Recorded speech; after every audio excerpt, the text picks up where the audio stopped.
In the quiet hours before dawn, when the world still sleeps and the noise of competition fades to silence, the strategist awakens to a truth that separates victors from the vanquished.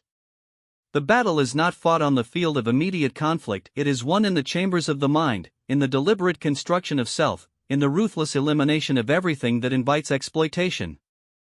This is the cornerstone of Machiavellian power, understanding that victory is determined not by the strength of your sword, but by the strength of your will to reshape yourself before your enemies even know they are facing you. The greatest misconception about power is that it manifests in the moment of confrontation.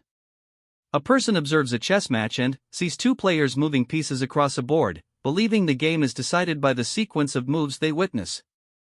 But the experienced player knows that the game was already won before the first piece moved. It was won through years of studying patterns, through understanding the psychology of opponents, through the deliberate cultivation of psychological distance between desperation and the player themselves.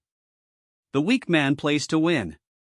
The strategic man plays so that winning becomes inevitable. There exists within human nature a fundamental vulnerability that most individuals carry throughout their lives like a wound that will not heal. This vulnerability is not inherent to the human condition, it is a choice, a habit, a comfortable prison that has been reinforced since childhood. It manifests as doubt, as the need for approval, as the fear of being disliked, as the desperate clinging to fairness and reciprocity in a world that acknowledges neither. It appears in the form of emotional attachments that compromise judgment, in the seeking of security through conformity, in the surrender of authenticity for the comfort of being understood. The man who has not yet destroyed his weak self stands perpetually at a disadvantage. He enters every transaction, every negotiation, every social interaction with invisible chains. His opponents can sense these chains, they can smell the fear, the uncertainty, the desperate need for external validation. They may not articulate this sensing in conscious terms, but they respond to it instinctively, the way predators identify prey through vibrations in the earth. Every hesitation in his voice becomes a target. Every attempt to be liked becomes a manipulation point. Every moral position held for principle rather than strategy becomes a vulnerability to be exploited. But consider the man who has walked through fire and emerged not unscathed, but unafraid. Consider the one who has looked at every weakness within himself, the need to be loved, the fear of poverty, the anxiety of irrelevance, the terror of abandonment, and, consciously, deliberately destroyed these weaknesses as one might burn a bridge to prevent the enemy from crossing. This is not a matter of becoming emotionless or inhuman. Rather, it is the process of severing the chains that external forces have used to control you, of becoming so firmly rooted in your own authority that the opinions of others become mere weather, sometimes pleasant, sometimes harsh, but never determinative of your trajectory. The process begins with acknowledgement. The strategist sits alone and catalogues, with complete honesty, every weakness that lives within him. He does not do this with shame or self-pity. He approaches it as a scientist approaches a specimen, with curiosity and clinical precision. Where does fear live in my body? When does my judgment compromise itself? What do I need from others that I am not providing for myself? Which of my principles are genuine, and which are simply inherited traditions that do not serve my actual values? At what point do I choose safety over growth? Where do I seek permission instead of authority? This inventory is not completed in a day. It is an ongoing process, a meditation that becomes more refined through years of practice. But, in the beginning, simply naming these weaknesses aloud or writing them in a journal that no one else will ever read begins the process of separation. You are no longer identified with your fears. You begin to see them as characteristics, patterns, habits, but not as fundamental truths about who you are. This is the first death of the weak self, the death that comes from observation and naming. The second phase is more demanding. It requires actually destroying these weaknesses through deliberate exposure and habituation. If fear of judgment paralyzes you, you begin doing things for which you will be judged. If the need for approval compromises your decisions, you begin making decisions you know will displease others. If anxiety about money drives poor choices, you study finance relentlessly until you develop an intellectual mastery that transforms ignorance into understanding. If the desire to be liked limits your honesty, you practice saying difficult truths with clarity and compassion, but without apologizing for the truth itself. This is not comfortable. The person who has spent their entire life trying to be liked does not easily become someone who allows themselves to be disliked. The person who has sought safety does not easily run toward danger in the service of growth. The person who has needed approval does not easily approve themselves when others disapprove. But, each time you choose the harder path, something shifts. The weakness loses its power. The fear loses its teeth. What once seemed like a fundamental part of your identity becomes merely a visitor that passes through, less frequent and less consequential each time. Those who do not do this work remain perpetually vulnerable. They are the ones who can be manipulated through flattery, controlled through rejection, diverted through the threat of judgment. They are the ones who will compromise their actual values in pursuit of someone else's approval. They are the ones who will say yes when they mean no, who will smile when they want to speak, who will hide who they are in pursuit of who they think others want them to be. In business negotiations, they are the ones who reveal their bottom line too early. In personal relationships, they are the ones who stay too long in situations that diminish them. In their own ambitions, they are the ones who set the goalpost at the lowest point where others will accept them. But, the man who has destroyed his weak self enters every arena from a position of complete psychological freedom. He does not negotiate from scarcity because he has already made peace with his own value independent of anyone else's validation. He does not make decisions based on what others will think because he has already separated his self-worth from others' opinions. He does not agree to things he doesn't want because he no longer desperately needs to be liked. This is not coldness, it is clarity. And, clarity is power. In the moment when you stop needing your opponent's approval, you gain the ability to see them clearly. You notice what they need, what they fear, what drives them. You see the levers that motivate them, not as something external that you must figure out through trial and error, but as a simple system that responds to predictable inputs. A man who needs approval sees other people as judges. A man who has destroyed his need for approval sees them as subjects of study. One perspective generates anxiety. The other generates strategic advantage. This is the foundation upon which all Machiavellian power is built, the complete destruction of internal weaknesses that give others leverage over you. It is the precondition without which all other strategies are merely tactics played from a position of weakness. No amount of cunning can substitute for genuine freedom from the fears that enslave most people. No manipulation technique can overcome the advantage of a person who truly does not need anything from you except perhaps intellectual respect and useful alliance.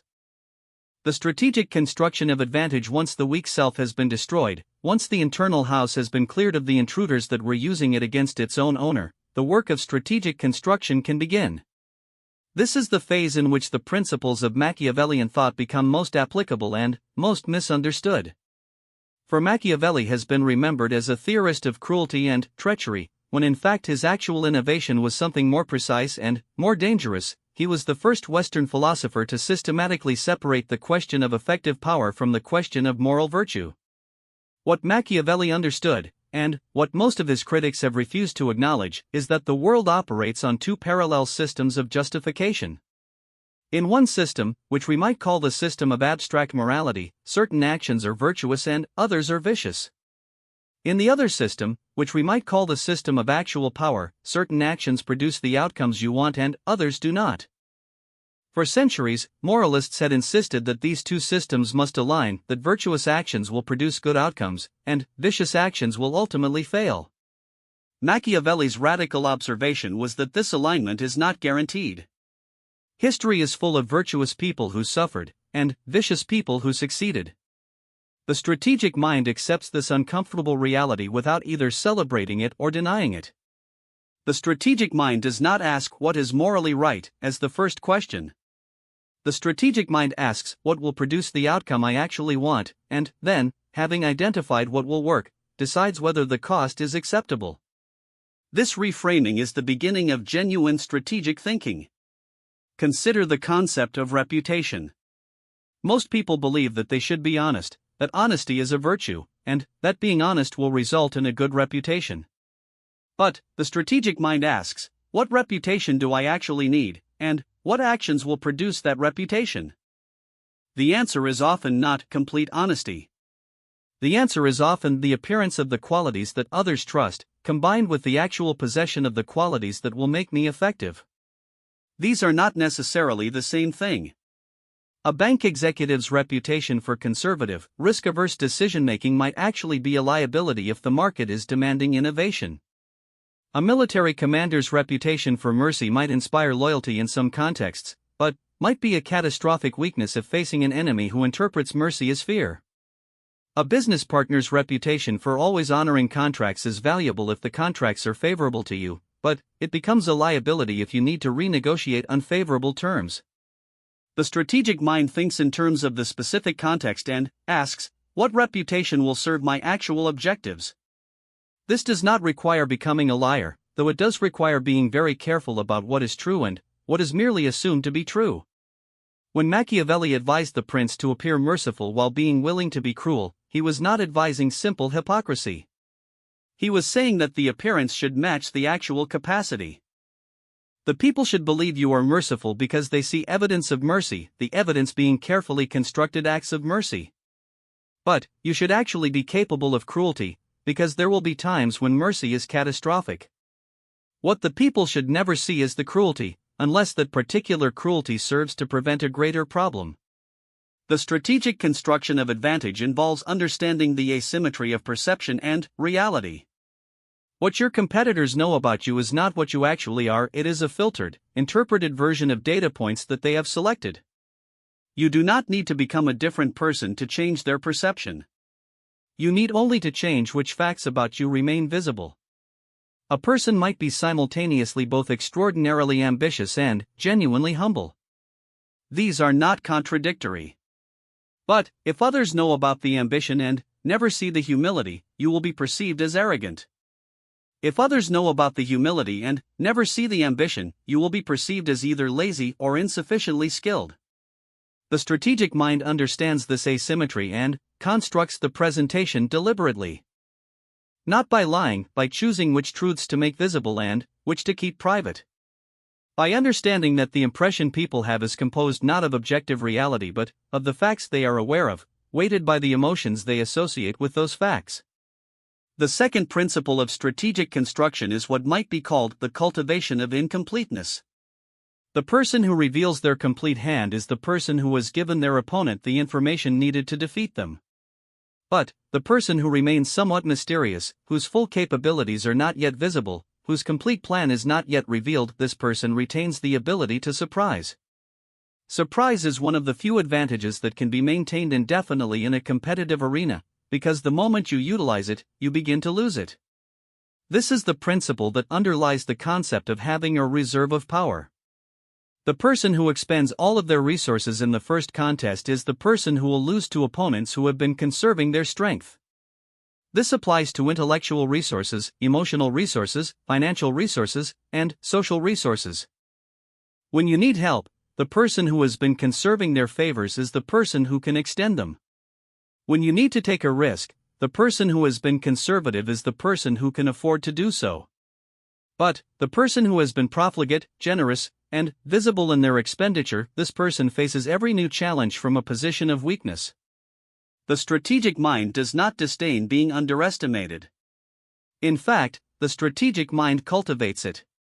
Let others believe you are less capable, less ambitious, less ruthless than you actually are. Let them relax in their interactions with you. Let them reveal their own strategies, their vulnerabilities, their objectives, their red lines. Once you know these things, you can construct your approach with precision. But they will never know yours until the moment it matters. This might be called the advantage of the concealed position. In chess, the player who hides their intended strategy while simultaneously making moves that suggest a different strategy gains an enormous advantage. The opponent prepares for the attack that isn't coming while leaving themselves vulnerable to the attack that is. In business, the company that allows its competitors to believe it is declining in a particular market might be quietly accumulating its advantages in that market until suddenly, it strikes with overwhelming force. In personal relationships, the person who allows others to define them as one thing, reliable, conservative, unambitious, while actually becoming something else, disciplined, strategic, and quietly powerful, gains the leverage to shape the relationship once their actual nature is revealed. The third principle is understanding systems rather than individuals. The novice strategist thinks in terms of confrontation. How do I beat this person? The sophisticated strategist thinks in terms of systems. How does this ecosystem work, and how can I position myself within it so that I win even if I'm not the strongest individual? This might involve creating alliances, identifying the natural opponents of your opponent and making common cause with them, understanding the formal and informal rules of the system and using them to your advantage, or identifying what the system optimizes for and making yourself more aligned with that optimization than your competitors are. Consider how a person might position themselves within their own organization. A simple strategy might be to work harder than everyone else and expect to be promoted based on merit. But a sophisticated strategy might be to understand who has the actual power to promote you, what metrics they use to evaluate people, what threats concern them most, which of their objectives you can help them achieve, and how to be positioned as the solution to their problems. Suddenly, promotion is not a matter of hoping that merit is recognized. It becomes inevitable because you have made yourself indispensable to the people who have the power to promote you. The system is not personal. It does not care about your effort. It does not care about your virtue. It cares about the functions it needs performed and the outcomes it is designed to produce. If you can align yourself with what the system actually rewards, you will be rewarded. If you align yourself with what the system claims to reward but actually doesn't, such as fairness, effort, or loyalty, you will suffer. The strategic mind sees the system clearly and operates according to its actual incentives, not its stated values. This is perhaps the most important principle of strategic construction, building a system where your objectives and the system's objectives become the same thing. The owner of a restaurant who has built a system where his employees profit when customers are happy will have superior customer service compared to a restaurant where employees are simply paid hourly. The leader who has structured their organization so that people who excel are promoted will have better performance than a leader who promotes based on tenure.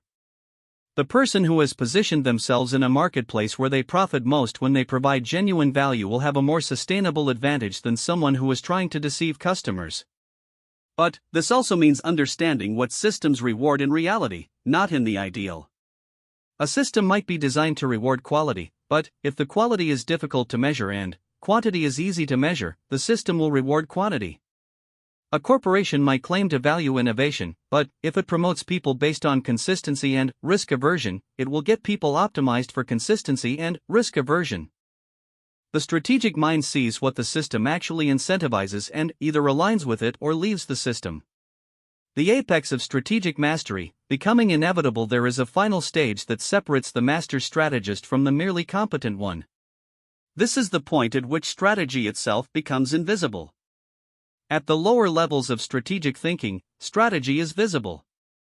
You can see the person making calculated moves, managing their image, building alliances. There is an awareness of manipulation, a sense that something is being orchestrated. But, at the highest level, the strategy becomes so integrated into the person's nature and so aligned with their actual interest that it appears not as strategy but as authenticity. This is the paradox that the great strategists understand and the lesser ones miss. If you are constantly conscious of your image management, if you are always aware that you are manipulating, then you are already failing. Because that self-consciousness will manifest in small ways that betray the operation. The most effective strategy is one that you have made so completely your own that you do not experience it as strategy. You have genuinely become the kind of person who succeeds, so you do not need to pretend to be that person. You have actually acquired the capabilities that serve your objectives, so you do not need to fake competence. You have genuinely aligned your interests with the interests of the systems you operate within, so your success does not depend on manipulation. This is achieved through a process that might be called identity reconstruction. In the early stages of personal development, you understand that you must change your behaviors, your habits, your way of thinking. You do this through conscious effort, through discipline, through the constant monitoring of yourself. You are aware of the change process. You are making an effort. But this stage is exhausting and vulnerable because the effort shows. The person who is working hard to be confident is usually less confident than the person who is naturally confident. The mastery stage is when you have integrated these new behaviors so completely that they become automatic. You no longer need to consciously remember to maintain eye contact in a negotiation because you naturally make eye contact. You no longer need to consciously remember to listen without interrupting because you have genuinely become interested in understanding the other person. You no longer need to consciously remember to project confidence because you have actually become confident. At this point, the strategy becomes invisible because it has become identity. The person who has achieved this has destroyed not only their weak self but has also reconstructed themselves as the kind of person who naturally succeeds. This is not a trivial accomplishment. It requires years of discipline, countless small choices, the willingness to be uncomfortable repeatedly, and the capacity to learn from failure. But, once achieved, it produces an advantage that is nearly impossible to overcome, because it is not a strategy that someone might see through, it is who the person actually is. There is a further refinement that the greatest strategists recognize: the principle of asymmetric reciprocity. Most people operate under a misunderstanding of reciprocity. They believe that if they help you, you should help them. If they show you kindness, you should show them kindness. But, the strategic mind understands that reciprocity is not automatic, and, more importantly, that it can be structured asymmetrically to one's advantage. The person who builds goodwill with many people is the person who has chips to call in later. But, the person who only gives when they expect immediate return is the person who never accumulates real advantage. The strategic mind is generous, but strategic. They give to people from whom they expect long-term advantage, or from whom they expect to gain information, or whose opposition they want to diffuse. But, they do so in a way that the giving itself advances their objectives. Similarly, the strategic mind accepts help from others, but not in a way that creates actual indebtedness or obligation. When someone offers help, the strategic mind quickly assesses whether accepting will create a problem, whether the person will expect something that will be difficult to deliver, or whether the acceptance will create an ongoing obligation. Often, the strategic mind politely declines help that would create these entanglements, preferring to handle things independently. This is not pride. It is the recognition that independence is more valuable than the help, because independence is not constrained by obligations to others. The principle of asymmetric reciprocity extends to competition and alliance. The strategic mind does not oppose everyone equally. The strategic mind identifies which opponents are most dangerous and which are most susceptible to being converted from opponents into allies or made irrelevant through benign neglect. Resources are not distributed evenly across all threats. They are concentrated where they will make the most difference. At the highest level of strategic mastery, the person has constructed a position where they are simultaneously independent, invaluable, and ahead of the competition. They have destroyed the internal weaknesses that would make them vulnerable to manipulation or control. They have built a network of relationships that benefit from their success. They have positioned themselves within systems such that they benefit when the system performs well. They have made themselves so skilled and so differentiated that competition becomes less a matter of direct confrontation and more a matter of the inevitable victory of superior capability. This is the point at which people often attribute success to luck, or charm, or natural ability. But, it is not luck. It is the result of understanding that the game is won before it is played, that victory is determined by the internal weaknesses you have destroyed and the strategic advantages you have constructed. It is the result of being willing to do the unsexy, unglamorous work of self-destruction and self-reconstruction. It is the result of understanding systems and positioning yourself within them. It is the result of years of small choices, of being strategic about time, of being willing to appear foolish in private in order to appear wise in public. The man who has achieved this level of mastery has become nearly unstoppable. Not because he is the strongest, but because he cannot be broken by his enemies. Not because he is the smartest, but because he has destroyed the internal weaknesses that limit smarter people. Not because he is the most ambitious, but because his ambition is aligned with systems that reward its pursuit. He is not feared, exactly, though he may be respected. But, more importantly, he is treated with caution, because those who understand the nature of power recognize in him someone who has done the internal work. The true Machiavellian power is not the power to manipulate others. It is the power to make yourself unmovable, unbreakable, and aligned with forces larger than yourself. The Machiavellian power is not cruelty. It is clarity. The Machiavellian power is not calculated deception. It is the integration of calculated thought with actual identity until you are no longer calculating but simply being.